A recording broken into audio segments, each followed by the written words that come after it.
Hi golfers, welcome to this week's video, and as you can see it's from my back garden due to the coronavirus lockdown, but I thought I'd still try and bring a newsletter to you and some entertainment, and maybe if you've got a bit of a back garden we can work on something to improve your game ready for when you get back out on the golf course.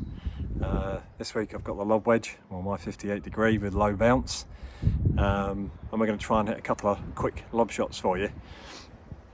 I see a lot of people struggle in this area, a lot of people struggle in this area, even very good golfers, and I think mainly it's because one, they don't keep enough loft on the club face as they strike the ball, and two, through bad history, tend to put some really bad strikes on it, so thinning or duffing the shot really then puts people off even getting the lob wedge out after that.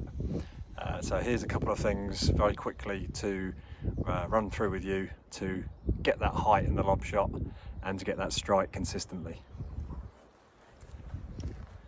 So first of all, I've got my 58 degree wedge here, and even though it's 58 degree, to gain that extra height and that spin, I'm even then going to pop it open so it's pretty flat towards lying back on the floor.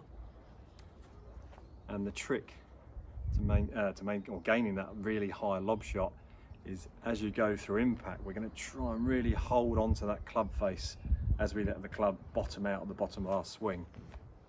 Okay, so very much holding the club face through impact, looking at the sky as we travel through and pass the ball. The other thing I tend to see which really cripples the shot is through impact, the old knees tend to go a little bit. People trying to really struggle and think about the contact on the ground or the strike of the ball. So before each shot, just have a couple of lengths of the swing that you think you're going to need to be able to hit the distance you require, with obviously lots of loft on the club face. You're going to require a little bit more hit than normal, a bit more power than normal, because hopefully the ball's going to be going so high and soft. But just have a couple of practice swings first of all, just trying to clip the sole of the club, the back of the club, the back bottom of the club, the flange on the ground as you go past where your ball would be. And those two things combined, so lots of loft, letting the club collect the ball. Trust that you'll collect the ball nice and the loft will pop it up in the ball like any other, will pop the ball up in the air like any other strike that you might make out on the golf course. So here we go, you can see Nigel, the gnome over in the distance there, that's my kind of target. It's only a very small lob shot. I've got my club face nice and open, got my ball position opposite my left heel to help gain some extra loft. And we're just going to make a nice little smooth 3/4 swing onto Nigel's head. Now,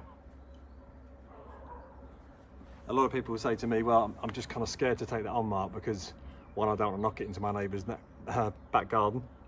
Possibly put a net in front of you if that is the case, if you've got one, or a blanket, hang it from a chair, or where you air the clothing in your back garden. But first of all, put it on a low tee peg. By putting the ball, as we know, on any tee peg, it tends to relax our mind and assure us of a better strike. So placing that ball on the tee peg first, and try that, which I'll do now quickly for you. And also, if you've got a crap grass like mine in the back garden, you'll actually get quite a nice light at the same time. So again, lots of loft, ball forward, holding that club face lofted through impact, not letting the club face close in any way, holding the loft. It's going to pop the ball up. And obviously we've got the tee peg, which enables us just to slip the club very much underneath it, and at first you might go completely underneath it, but it gives you an idea and helps you build up the length of the swing, enables you to gain some belief and some trust.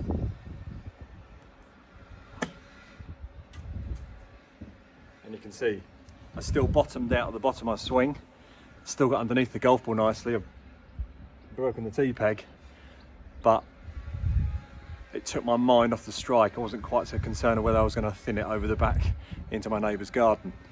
And that really is what all golf shots are about, is seeing that positive history, building up confidence, maintaining the loft and letting the club reach the bottom of the ball, and let the length and the momentum of the swing pop the ball up in the air, and that will help gain that strike you need. Don't go searching for the strike, let the club just swing past you. And if you can't build that trust up at first, use the T-peg, that'll bring the trust about. Lower the T-peg down gradually, and then take the T-peg away, try a couple then, and hopefully you'll gradually build up enough confidence to get yourself the result you want, which is a nice, high, soft, floating lob shot over a bunker or any obstacle that's in front of you, and give you a putt that's nice and holeable for your par or birdie. Okay, so hope that helps. I hope you're all staying safe and not climbing the walls too much too quickly, and hopefully this little tip might just give you something to work on in the back garden, or motivate you to get outside and get a bit of fresh air and keep the golf swing moving a little bit. So stay well, and I'll see you all soon.